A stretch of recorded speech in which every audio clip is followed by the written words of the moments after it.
یہاں تک کہ دنیا ہی اس کا محبوب، مطلوب اور مقصود جو اصل اللہ کو ہونا چاہیے. لا محبوب الا اللہ، لا مطلوب الا اللہ، لا مقصود الا اللہ، اس کی بجائے دنیا ہی مطلوب و مقصود و محبوب بن کر گویا کہ معبود بن جاتی. یہ ہے اصل معاملہ.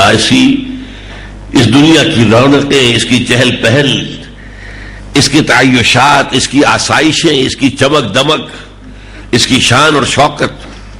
اور ظاہر بات ہے کہ جتنا جتنا اس دنیا کے حسن میں اضافہ ہوتا ہے اتنی ہی اس کے اندر دجالیت جو ہے شدید ہو جاتی ہے. سورہ کہف کی تلاوت اور اس پر تدبر اور اس پر غور و فکر جو ہے وہ بہت مفید ہے. یہ 4 صحابہ سے یہ احادیث مروی ہیں: ابو سعید خدری، ابو الدرداء، ابن عمر، ابن عباس رضی اللہ تعالیٰ عنہ. اور صحیح مسلم میں بھی ہے، سنن ابی داؤد میں، سنن ترمذی میں، سنن نسائی میں، احمد ابن حنبل، بیہقی، ان سب کے اندر یہ روایت موجود ہے. بعض میں یہ ہے کہ سورہ کہف کی ابتدائی 10 آیات، بعض میں ہے آخری آیات، بعض میں ہے تقریباً پوری سورت. یہ بھی فرمایا گیا ہے کہ جو شخص ہر جمعے کو سورہ کہف کی تلاوت کرے گا وہ اس جمعے سے لے کر اگلے جمعے تک دجال کے فتنے کے اثرات سے اپنے آپ کو محفوظ کر لے گا.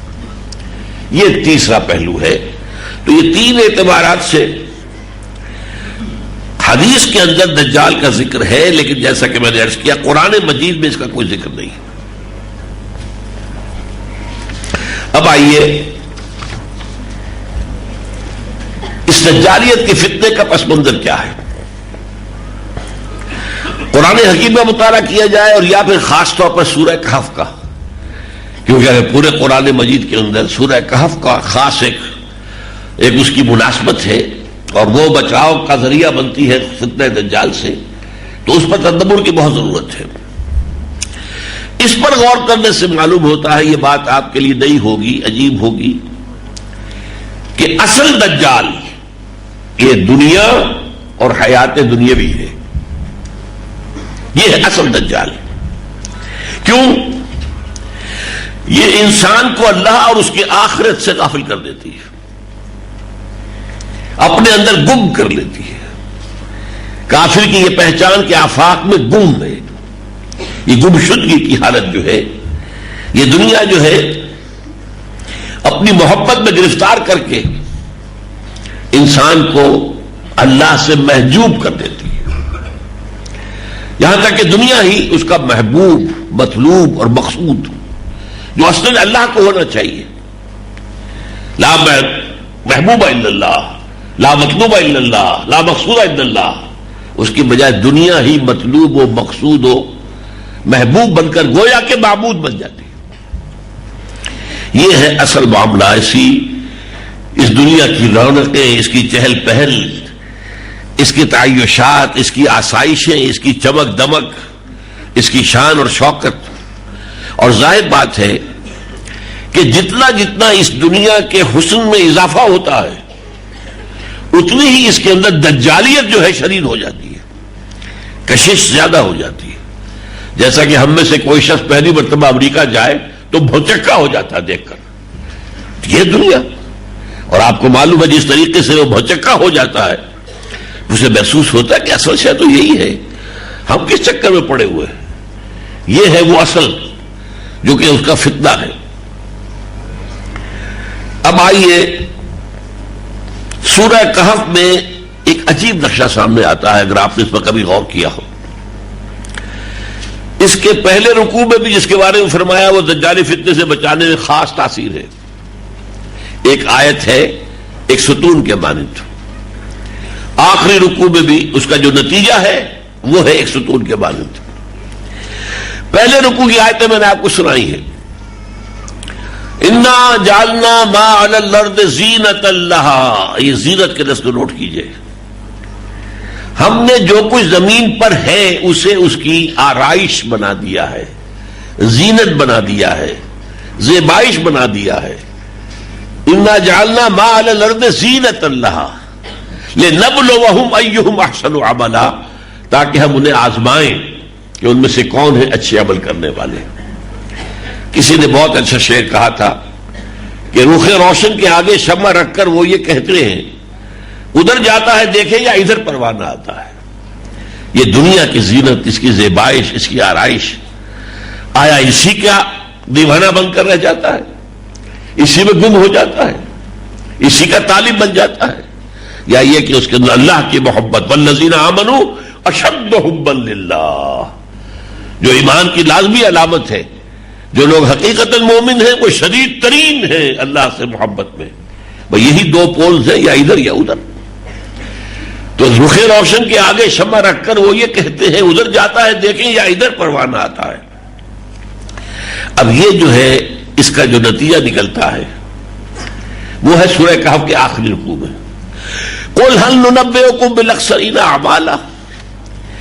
اے نبی ان سے کہیے کیا ہم تمہیں بتائیں کہ اپنے اعمال میں سب سے زیادہ خسارے میں رہنے والے کون ہیں؟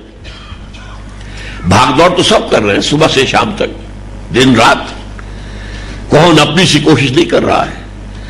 لیکن یہ کہ ان میں کون خسارے میں ہے، کون گھاٹے میں ہے، کون نفع میں ہے، کون کامیاب ہے. اور خسارے میں اکثر سب سے بڑھ کر خسارے میں. قُلْ هَلْ نُنَبِّئُكُمْ بِالْأَخْسَرِينَ أَعْمَالًا الَّذِينَ ضَلَّ سَعْيُهُمْ فِي الْحَيَاةِ الدُّنْيَا. وہ لوگ جن کی سعی، جن کی محنت، جن کی بھاگ دوڑ، جن کی جد و جہد دنیا کی زندگی میں گم ہو کر ضلّ، گم ہو جانا. الذین ضل سعیہم فی الحیاۃ الدنیا وہم یحسبون انہم یحسنون صنعا. اور وہ یہ گمان کر رہے تھے ہم تو بہت اچھا کام کر رہے ہیں، دیکھو ہمارا کاروبار کہاں سے کہاں پہنچ گیا. دیکھو کبھی ہماری ایک فیکٹری ہوتی تھی آج 10 ہے، پہلے ایک مل ہوتا تھا آج کتنی ہے. دیکھو میں کہاں سے کہاں ترقی کر کے میں آج پاکستان کے صدر ہوں یا وزیر اعظم ہوں، کہاں سے کہاں پہنچا ہوں، میں کہاں سے کہاں پہنچا ہوں. وہ یہ سمجھ رہے انہم یحسنون صنعا اولئک الذین کفروا بآیات ربہم ولقائہ. یہ وہ لوگ ہیں جنہوں نے اپنے رب کی آیات اور اس سے ملاقات کا انکار کیا ہے. فحبطت اعمالہم، تو ان کے تمام اعمال حبط ہو گئے. یعنی کوئی نیکی کا کام کر رہے ہو، کوئی فاؤنڈیشن بنا دی ہو، کوئی جو ہے کوئی خیرات گھر بنا دیا ہو، یتیم خانہ بنا دیا ہو، سمجھ رہے ہم نے بڑا نیکی کا کام کیا ہوا ہے. حبطت اعمالہم، اگر مقصود دنیا ہے تو یہ سارے اعمال حبط ہو گئے. حبطت اعمالہم فلا نقیم لہم یوم القیامت وزنا، ان کی کسی اعمال کا قیامت کے دن کوئی وزن نہیں ہوگا. اولئک الذین کفروا بآیات ربہم ولقائہ فحبطت اعمالہم فلا نقیم لہم یوم القیامت وزنا ذلک جزاؤہم جہنم بما کفروا. ان کی سزا جہنم ہوگی ان کے کفر کے باعث. واتخذوا آیاتی ورسلی ہزوا، انہوں نے میری آیات کو میرے رسولوں کا مذاق بنایا. رسولوں نے بتایا تھا اصل زندگی آخرت کی زندگی ہے، انہوں نے سمجھا یہ نہیں اصل زندگی ہے. بابر بیش کوش کہ عالم دوبارہ نیست. تو معلوم ہوا کہ یہ دنیا ہے در حقیقت کہ جو اصل دجال ہے، جو اپنے اندر اپنے زلف گرا گیر کا اسیر بنا کر انسان کو آخرت سے، اللہ سے دور کر دیتی ہے. اب یہ تو ہو گیا سورہ کہف کا پہلا رکوع. آخر درمیان میں دیکھیے کس قدر خوبصورت آیات آئی ہوں. حضور سے خطاب کر کے بڑی عجیب بات کہی گئی ہے. جو فقراء صحابہ تھے یا وہاں کے طبقات کے اندر بیچارے گرے پڑے لوگ تھے، حضور صلی اللہ علیہ وسلم بعض مسلمانوں اور دین کی مصلحت کے تحت ان کی بجائے کچھ جو حیثیت والے لوگ ہوتے تھے، جو سردار ہیں اپنے قبائل کے، ان کی طرف توجہ دیتے تھے. یہ ایمان لے آئے تو ظاہر بات ہے کہ ان مسلمانوں کے لیے بھی آسانی ہو جائے گی جو فقراء ہیں جنہیں ستایا جا رہا ہے. لیکن اللہ تعالیٰ نے اس پر روک دیا. چنانچہ فرمایا گیا ہے وَاصْبِرْ نَفْسَكَ مَعَ الَّذِينَ يَدْعُونَ رَبَّهُمْ بِالْغَدَاةِ وَالْعَشِيِّ يُرِيدُونَ وَجْهَهُ وَلَا تَعْدُ عَيْنَاكَ عَنْهُمْ تُرِيدُ زِينَةَ الْحَيَاةِ الدُّنْيَا. اے نبی اپنے آپ کو روک کر تھام کر رکھیے. یہ جو فقراء اور غرباء یہ صبح و شام اللہ کا ذکر کرتے ہیں، اللہ کو یاد کرتے ہیں، ان کی بجائے یہ اصحاب زیبائی، شہزائی میں زینت، اصحاب دولت، اصحاب حیثیت کی طرف توجہ نہ کیجیے. وَلَا تَعْدُ عَيْنَاكَ عَنْهُمْ تُرِيدُ زِينَةَ الْحَيَاةِ الدُّنْيَا. اور ایک آگے چل کر فرمایا، یہ 8واں رکوع 7واں رکوع ہے، المال والبنون زینت الحیات الدنیا. یہ جو مال ہے اور اولاد، یہ دنیا کی زندگی کی زینت ہے. لفظ زینت جو ہے اس سورہ کہف کا مرکزی لفظ ہے، اور وہ یہی ہے، یہ دنیا کی زینت اور زیبائش اور آرائش، یہ ہے جو انسان کو اپنے اندر متوجہ کر کے گم کر لیتی ہے. اس کے علاوہ میں چند آیات آپ کو سنا رہا ہوں جلدی میں. کتنی مرتبہ قرآن میں آیا وَمَا الْحَيَاةُ الدُّنْيَا إِلَّا مَتَاعُ الْغُرُورِ. یہ دنیا کی زندگی سوائے دھوکے کے سامان کے، سوائے دھوکے کی ٹٹی کے کچھ نہیں ہے. وَمَا الْحَيَاةُ الدُّنْيَا إِلَّا اللَّهْوُ وَاللَّعِبُ. یہ کھیل کود کے سوا کچھ نہیں ہے. فَلَا تَغُرَّنَّكُمُ الْحَيَاةُ الدُّنْيَا وَلَا يَغُرَّنَّكُم بِاللَّهِ الْغُرُورُ. دیکھنا تمہیں یہ دنیا کی زندگی دھوکے میں نہ ڈال دے، دھوکے میں نہ ڈال دے. منافقوں سے کہا گیا وَغَرَّتْكُمُ الْأَمَانِيُّ حَتَّىٰ جَاءَ أَمْرُ اللَّهِ. تمہیں دھوکے میں ڈالے رکھا دنیاوی خواہشات نے. فرمایا گیا زُيِّنَ لِلنَّاسِ مِنَ الشَّهَوَاتِ حُبٌّ مِنَ الشَّهَوَاتِ زُيِّنَ لِلنَّاسِ حُبٌّ مِنَ الشَّهَوَاتِ مِنَ النِّسَاءِ وَالْبَنِينَ وَالْقَنَاطِيرِ الْمُقَنطَرَةِ. مزین کر دی گئی ہے یہ دنیا، مردوں کے لیے عورتوں کی محبت، اولاد کی محبت اور مال و دولت کی محبت. اور ایک اور بات، جب بارش ہوتی ہے زمین میں سے سبزہ ابھرتا ہے تو لفظ استعمال کرتا ہے حَتَّىٰ إِذَا أَخَذَتِ الْأَرْضُ زُخْرُفَهَا وَزَيَّنَتْ، مزین ہو جاتی ہے. اور ایک بات وہ کہ جو شیطان نے کہی تھی قَالَ رَبِّ بِمَا أَغْوَيْتَنِي لَأُزَيِّنَنَّ لَهُمْ فِي الْأَرْضِ. سورہ ہجر کی آیت ہے. اس نے کہا اللہ تو نے جو مجھے گمراہ کیا ہے اس آدم کے معاملے میں، اب راندہ درگاہ کر دیا ہے، میں اس کی اولاد کے لیے زمین کو مزین کر دوں گا، خوشنما بنا دوں گا، دلکش بنا دوں گا. اس کو یہ کھینچ کر دے گی اپنے تمام لوگوں کو اور اپنا غلام بنا لے گی. یہ ہے در حقیقت پچھلی 3 صدیوں سے یہ دنیا کا فتنہ بڑی تیزی کے ساتھ بڑھ رہا ہے. سائنس کا عروج، فزیکل سائنسز کا عروج،